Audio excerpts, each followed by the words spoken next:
Acho que chegou a hora certa para responder a uma pergunta que muitas vezes se coloca: se o cristianismo é verdadeiro, porque nem todos os cristãos são evidentemente melhores do que os não cristãos. Por trás dessa pergunta existe algo perfeitamente razoável e algo que não é razoável de modo algum.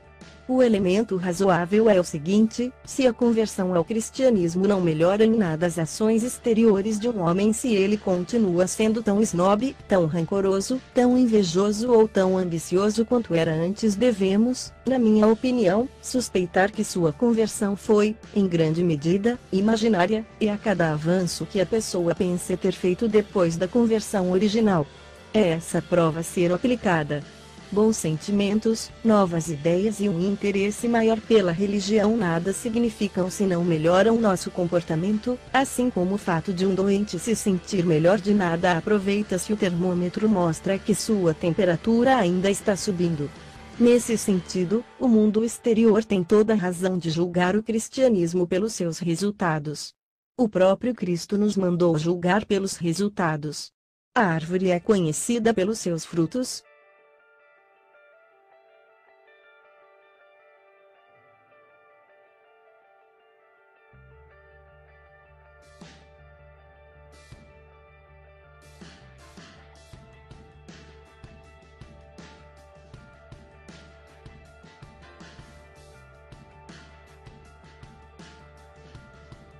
Um pouco mais ao fundo.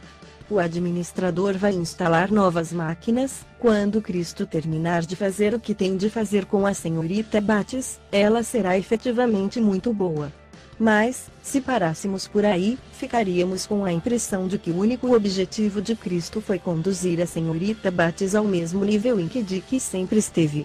Na verdade, estivemos falando como se com Dick estivesse tudo bem, como se o cristianismo fosse algo que os mal-humorados necessitam e que os simpáticos podem se dar ao luxo de ficar sem, e como se tudo, quanto Deus exige, fosse um pouco de bondade natural.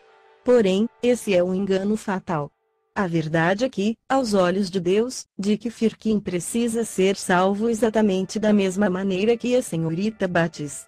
Pelo que sabemos, a criação de coisas boas não custa nada a Deus, mas a conversão de vontades rebeldes custou-lhe a crucificação.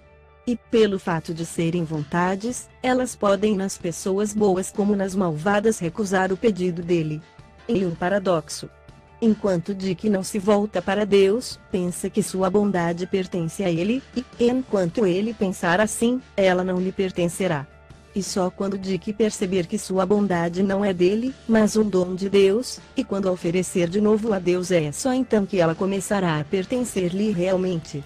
Por enquanto, Dick está apenas usufruindo sua criação. As únicas coisas que podemos conservar são as que entregamos a Deus. As que guardamos para nós são as que perderemos com certeza. Por isso, não devemos nos surpreender se encontrarmos entre os cristãos pessoas que ainda são más. Quando se pensa no assunto, conclui-se até que existe uma razão pela qual é de esperar que as pessoas mais se convertam a Cristo em número maior do que as boazinhas. Foi por causa disso que as pessoas se queixaram de Cristo durante sua vida terrena, ele atraía essas pessoas desagradáveis. E o que os dons naturais levam em si um perigo semelhante. Se você tem um sistema nervoso sólido, inteligência, saúde, popularidade e uma boa criação, é muito provável que fique satisfeito com o seu caráter tal como ele é. Pode perguntar, por que meter Deus nisso? Para você, não é difícil ter um certo nível de boa conduta. Você não é uma daquelas criaturas miseráveis que está sempre tropeçando no sexo, na dipsomania, no nervosismo ou no mau humor. Todos dizem que você é um cara legal e, cá entre nós, você concorda com eles. Tende a crer que toda essa simpatia vem de você mesmo, e não sente a necessidade de um tipo melhor de bondade. E muito como que as pessoas que têm esses bons traços naturais não possam ser levadas a reconhecer o quanto precisam de Cristo até o dia em que sua bondade natural fracassa e sua autoestima vai por água abaixo. Em outras palavras, para os que são ricos nesse sentido, é difícil entrar no reino. E muito diferente é a situação das pessoas mais desagradáveis das pessoas pequenas, vis, tímidas, pervertidas, covardes e solitárias, ou das passionais, sensuais e desequilibradas. Quando elas fazem qualquer tentativa de ser boas, percebem em 2 tempos que precisam de ajuda. Para elas, é o Cristo ou nada.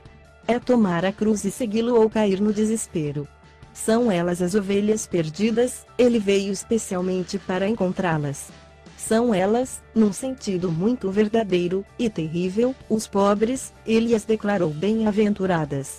São elas o bando de esfarrapados com os quais ele caminha, e é claro que os fariseus ainda dizem, como disseram desde o início, se o cristianismo fosse algo sério, essas pessoas não seriam cristãs. Há aí uma advertência ou uma palavra de encorajamento para cada um de nós. Se você é uma pessoa boa, se a virtude para você é algo fácil, cuidado. Muito se espera daquele a quem muito se deu.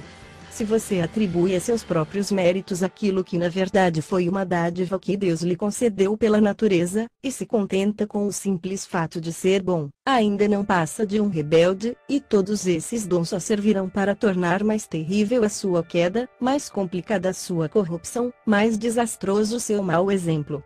O diabo já foi um arcanjo, os dons naturais dele estavam tão acima dos seus quanto os seus estão acima dos de um chimpanzé.